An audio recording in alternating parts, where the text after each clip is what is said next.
భాగ్యనగరంలో బోనాల సందడి నెలకొంది. మలక్పేట నియోజకవర్గం సైదాబాద్, మాదన్నపేట పరిసరాలు బోనాల వేడుకలతో సందడిగా మారింది.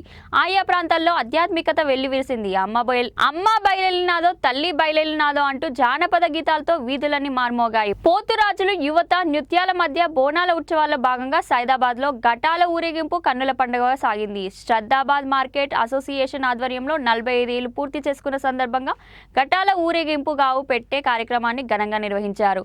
ఈ సందర్భంగా ఘటాల ఊరేగింపు సౌత్ ఈస్ట్ డీసీపీ కార్యాలయం చౌరస్తా నుంచి ప్రారంభమై సైదాబాద్ పురవీధుల్లో తిరుగుతూ ధోబీఘాట్ వద్ద గావుపేట కార్యక్రమంలో ముగిసింది. ఈ సందర్భంగా సైదాబాద్ ప్రధాన రహదారిపై ఏర్పాటు చేసిన వేదికలపై నుంచి పలువురు నాయకులు ఘటాలకు స్వాగతం పలికారు. వివిధ వేషధారణలో కళాకారులు విన్యాసాలు అందరినీ ఆకట్టుకున్నాయి.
జాతర ఉత్సవ సమితి దాదాపుగా 46 సంవత్సరాల నుండి ఈ యొక్క ఆషాఢ మాసమున బోనాలు పండుగ సందర్భంగా అతి వైభవంగా నిన్న బోనాలు జరిగినాయి మా ప్రాంతంలో.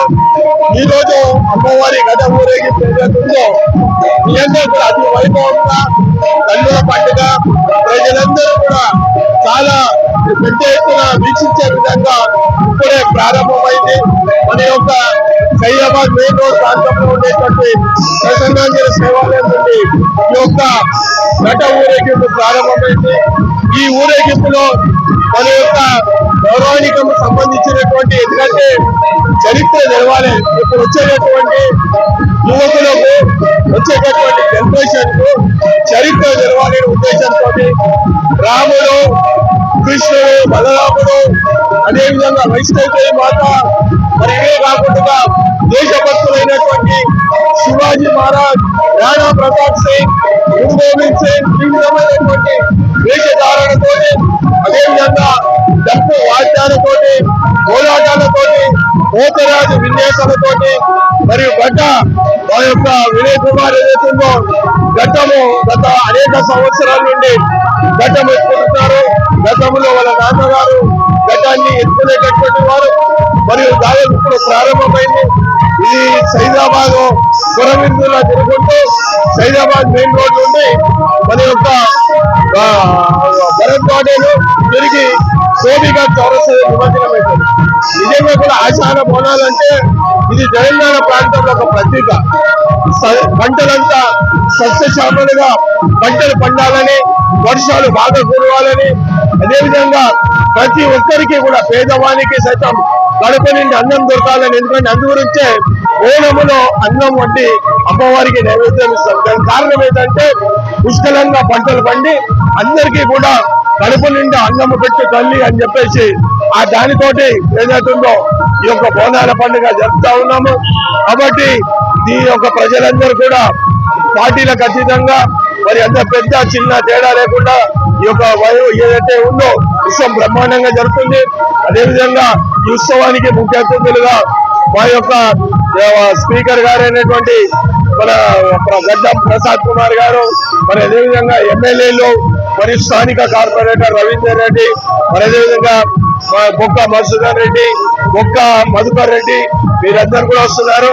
మా కమిటీలో మేమంతా కూడా మరి ఒక మల్లేష్, కడారి రామ్ కుమార్, పరమేశ్, పుష్పరాజ్, మరి అదేవిధంగా దినేష్, గోపి, మరి చాలా మంది ఉన్నారు. అందరితో కలిసి గత 15-20 రోజుల నుండి ప్రజలందరూ భాగస్వామ్యంతో, ఎందుకంటే ప్రజల యొక్క భాగస్వామ్యం ఉంటేనే ఉత్సవము పండుగ కన్నుల పండుగ ఉంటది. కాబట్టి ప్రజలను భాగస్వామ్యం చేయాలనే ఉద్దేశంతో ఇది జరుగుతున్నాము. దీంట్లో పాల్గొంటున్నటువంటి భక్తులందరికీ అమ్మవారు అందరూ చల్లగా చూడాలని చెప్పేసి, అదేవిధంగా రాష్ట్రంలో కూడా సస్యశ్యామలంగా భారీ వర్షాలు కురవాలని, పంటలు సమృద్ధిగా పండాలని, ప్రజలందరూ సుఖంగా ఉండాలని ఈ యొక్క ఉత్సవ సందర్భంగా అమ్మవారిని ప్రార్థిస్తున్నాం.